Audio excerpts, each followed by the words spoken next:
Hello, welcome to lesson 8.5B. I've entitled this video, The Horrors of War. This video is going to cover pages 523 to 525 and page 530. The 54th Regiment.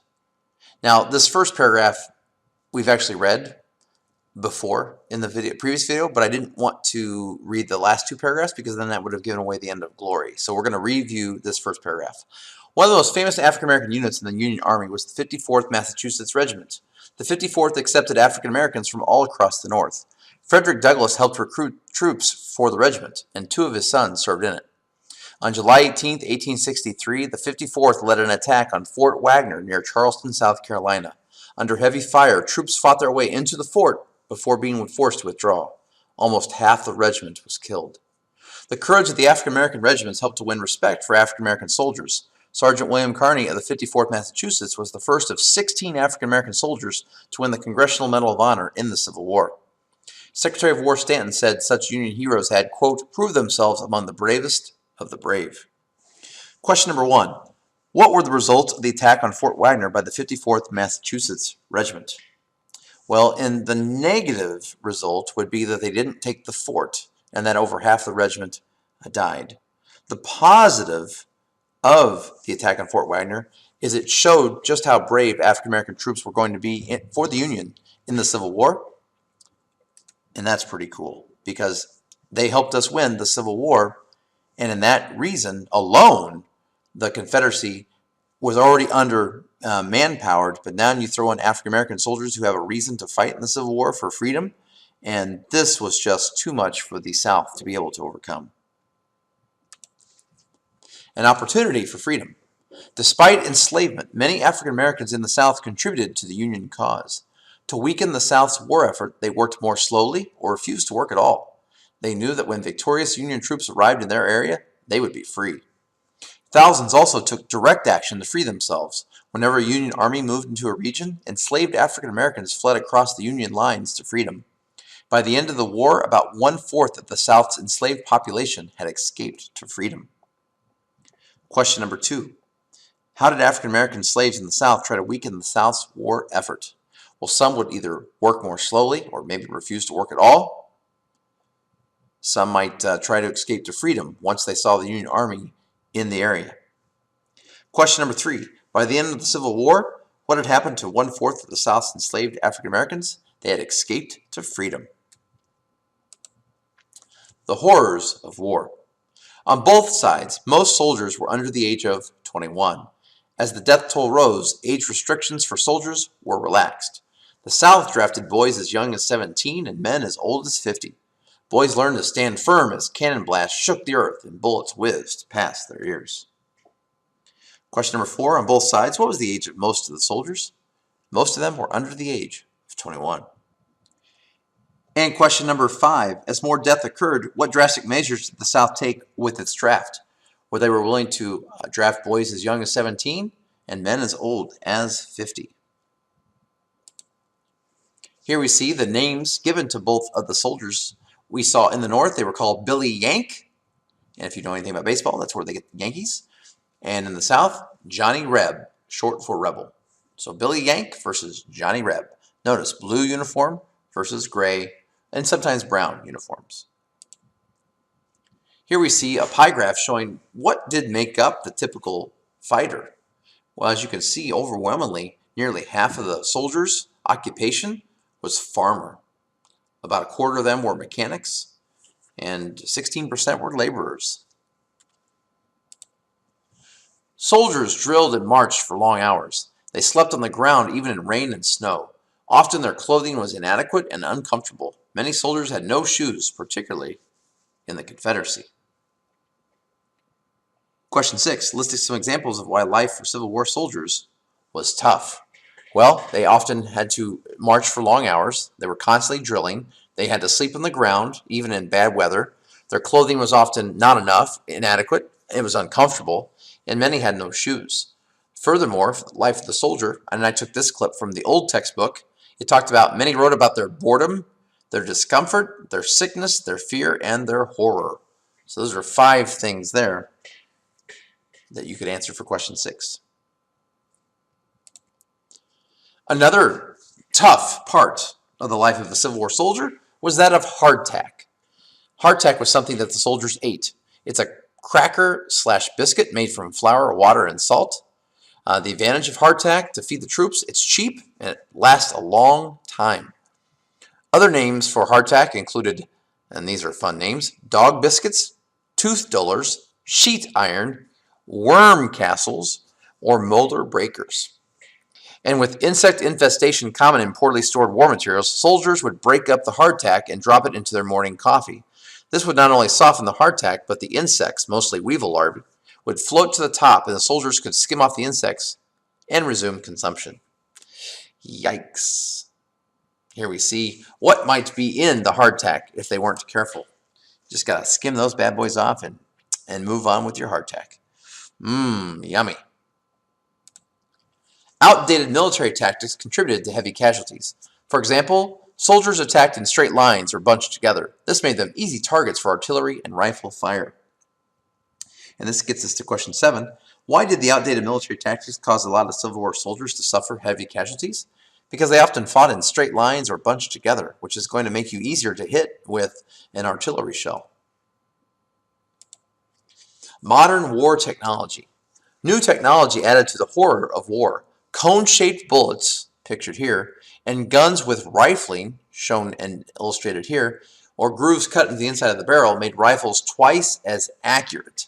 So if you know anything about throwing a football, you know that if you can throw a tight spiral, you're going to be able to throw it faster and farther than if you throw what we would call a wounded duck, if it is all over the place. Same thing with the bullet. By rifling the inside of the chamber, what you're able to do as the bullet is leaving, it's going at a faster and more accurate trajectory. And this, by the way, is the most common rifle in the Civil War. This was the Springfield Model 1861 rifle. The bullet is leaving and much more accurate. And that gives us question 8. How did improved technology make bullets deadlier in the Civil War? Well, they were cone-shaped, and that made them go more accurately. And number 9, how were guns deadlier? They were rifled, so they went faster and more accurate. Improved cannons hurled exploding shells several miles and were much more deadly. Here we see an example of the most common cannon in the Civil War. That'd be the Model 1857 12-pound Napoleon gun. One of the types of ammunition that these would use are what we call round shot, or you would think of them as cannonballs. And I grabbed this right from Wikipedia. I thought you'd find this interesting. In land battles, round shot would often plow through many ranks of troops, causing multiple casualties. Unlike the fake gunpowder explosions representing round shot in movies, real round shot were more like a bouncing bowling ball, which would not stop after the initial impact, but continue and tear through anything in its path. It could bounce when it hit the ground, striking men at each bounce. The casualties from round shot were extremely gory. When fired directly into an advancing column, a cannonball was capable of passing straight through up to 40 men. Even when most of its kinetic energy is expended, a round shot still has enough momentum to knock men over and cause gruesome injury. And that's just one of the types of ammunition that they could fire from a cannon. That would be round shot, that you would also call cannonballs. They also can fire shells which explode on impact, and they could also fire what's called canister shot. And basically what would happen is this is a bunch of cannonballs, smaller balls put together, and when the canister was fired, it would basically break apart, and these balls in the canister would act like just a massive amounts of smaller cannonballs. And then finally, for close range, they have what we call grape shot. Picture if the cannon was like a shotgun. So this was fired at people at short range, and this would explode, and all those little different grape shot balls would hit a bunch of soldiers up real close. Grape shot could just do devastating effects to men that were close to the cannon that fired it. So question number 10, how did improved technology make cannons deadlier in the Civil War? They could shoot more accurately, and they could shoot at further ranges. Machine guns were introduced, and the first landmines brought unexpected horrors to war.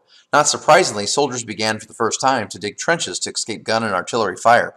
Even so, in most battles, 1/4 or more of the soldiers were killed or wounded. And here we see a picture of what was called the Gatling gun. Colonel Shaw said in the movie Glory that a good man could fire 3 aimed shots in a minute with his rifle. So basically 1 every 20 seconds. 3 aimed shots in a minute. With the Gatling gun, you could fire between 400 to 900 .30 caliber rounds per minute. Think about how that will change warfare.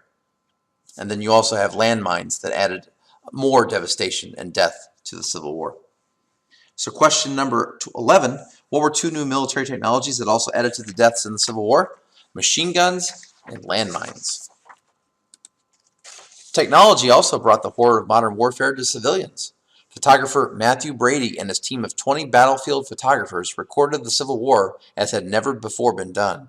Said one newspaper, Mr. Brady has done something to bring home to us the terrible reality and earnestness of war. So now we can answer question 12, which I forgot to do at the previous slide. What did soldiers do to avoid gun and artillery fire? They hid in trenches. And also number 13, in most battles, what fraction of the soldiers were killed or wounded in battle? 1/4 or more. Question 14, which is actually on this slide. How did Matthew Brady and his team of 20 people affect the Civil War? They took photographs of it, and they brought those photographs back to the civilians, and so the civilians who were not fighting could see the Civil War up close and personal in a way that they couldn't before photography. Remember, they didn't have television or the internet back at that time. The Civil War extended warfare to the skies and underwater. Overhead, balloons gave commanders information about the enemy. It was the first war in which balloons were used extensively. At sea, submarines capable of sinking enemy ships were used for the first time. And we can see some pictures here of one of the balloons, and then we can see some of these early submarines. It's almost laughable how their design looks, while similar to today, submarines also quite different. So question number 15, what type of aerial technology was used in the Civil War? Balloons. Number 16, what type of naval technology was used? Submarines. Primitive medical technology. Sick and wounded soldiers faced other horrors. Medical care was crude, especially on the battlefield. Surgeons routinely amputated injured arms and legs. Doctors did not know about germs causing infection and disease. As a result, minor wounds often became infected, and poor sanitary conditions in the army camps allowed disease to spread rapidly. Diseases such as pneumonia and malaria killed more men than guns or cannons did. Improper diet also caused sickness. And I also took this from the website I thought you'd find interesting. Overall disease caused twice as many deaths as battle injuries during the Civil War. Acute diarrhea, and there's nothing cute about it, but acute diarrhea and dysentery, and the distinction between the two is vague, were the most common medical problems related to the spread of microorganisms because of abysmal sanitary practices, as well as to spoiled and poorly prepared food. I like this last sentence. This will make you chuckle. Fortunately, there was an unwritten code of honor among Civil War soldiers, quote, that forbade the shooting of men while attending to the imperative calls of nature. So hopefully you understood what that meant. I'm not going to explain it if you don't. Question number 17. What type of operation did surgeons routinely perform in the Civil War? Amputations. Question 18. What were Civil War doctors unaware of that would have saved a lot of lives? They were unaware that germs could cause infection and disease.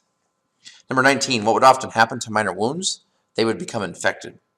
Number 20. Why did disease spread so quickly in Civil War army camps? It spread quickly because they were unaware that the wounds were caused by infection and disease sometimes, and they could become infected, and there was also poor sanitary conditions in the camps themselves. Question 21. What diseases killed more Civil War soldiers than guns or cannons? Diseases like diarrhea and dysentery. The two D's, diarrhea and dysentery. On both sides, prisoners of war faced horrifying conditions. At Andersonville, a prison camp in Georgia, many Union prisoners died of disease or starvation. The difficult life of soldiers led many to desert. 1 out of every 7 Union soldiers and 1 out of every 9 Confederate soldiers deserted. Question 22. Why is the prison camp that was located at Andersonville, Georgia, infamous? By the way, the word infamous means it's famous for something bad. And in this case, the answer is, this is known because so many men there died. So as we look at this clip that I took from last year's book, it was built to hold 10,000 prisoners, but by August it had 33,000 prisoners crammed into it. The men there slept in shallow holes dug in the ground, and their daily ration was a teaspoon of salt, 3 tablespoons of beans, and 8 ounces of cornmeal.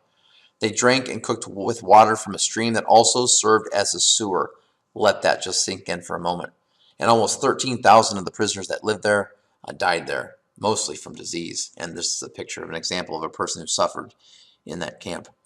So this is an example of why we need to have rules in warfare, because these troops suffered immensely in these prison camps. And question number 23, what did 1 out of every 7 Union soldiers and 1 out of every 9 Confederate soldiers do during the Civil War? They deserted. They fled. And now we're going to skip ahead to page 530, where this is going to talk about the women's contribution to the war efforts. Women in the North and South played vital roles during the war. As men left for the battlefields, women took over their jobs in industry and on farms. They also had to raise their families on their own. In rare instances, some women disguised themselves as men and enlisted in the army. Others served as spies. Many served in army camps, choosing to accompany their husbands to war. Women forced aid societies to help supply the troops with food, bedding, clothing, and medicine. Throughout the war, women held fairs and other fundraising events to pay for supplies. Question 24. In the North and South, how did women help their country when the men went off to fight? Well, some took the jobs in the industry, some took the jobs on farms, some had to raise their families on their own. In other cases, question 25, some examples in which women took a more active role in the Civil War. Some of them disguised themselves as men to fight, and others served as spies, and some served in the army camps, choosing to help any way they could, since their husband was also in that camp. Women also formed aid societies to help supply the troops with food, bedding, clothing, and medicine. And other women held fundraising events to help pay for supplies. Helping the wounded. Women on both sides worked as nurses. At first, doctors were unwilling to permit even trained nurses to work in military hospitals. When wounded men began to swamp army hospitals, however, this attitude changed. Women performed so well that nursing became an accepted occupation for women. Question 26, why were women finally allowed to work as nurses in military hospitals? Well, the men, nurses, were swamped with too many wounded men, and so they finally caved in because they had to out of necessity. Dorothea Dix, famous for her work reforming prisons and mental hospitals, and Clara Barton, who later founded the American Red Cross, both became nurses for the Union Army. Of her reasons for serving as a nurse, Clara Barton said, quote, "What could I do but go with them, or work for them and my country?" Mary Edwards Walker, an important advocate of women's rights, served as both a nurse and an assistant surgeon during the war. Question number 27. How did women perform as nurses during the Civil War? They did outstanding work, and that was on the previous slide. Question 28. Which woman who had been a reformer became a nurse in the Civil War? That was Dorothea Dix. Question 29. Clara Barton became another famous Civil War nurse. What organization did she begin or found in America? And that would be the American Red Cross. Sojourner Truth, the African-American anti-slavery leader, worked in Union hospitals and in camps for African Americans freed from slavery. In the South, Sally Tompkins set up a hospital in Richmond, Virginia. Question 30. How did Sojourner Truth help the North during the Civil War? She worked in Union hospitals and in camps for African Americans freed from slavery. Question 31. How did Sally Tompkins help the South during the Civil War? She set up a hospital. Well, that's all I have for you today. Before we go, I do have a kind of a couple of memes, since this video did talk about amputations. Got a splinter? Amputate. Your amputated leg wounds hurt? Amputate. Thank you very much for watching, and have a nice day.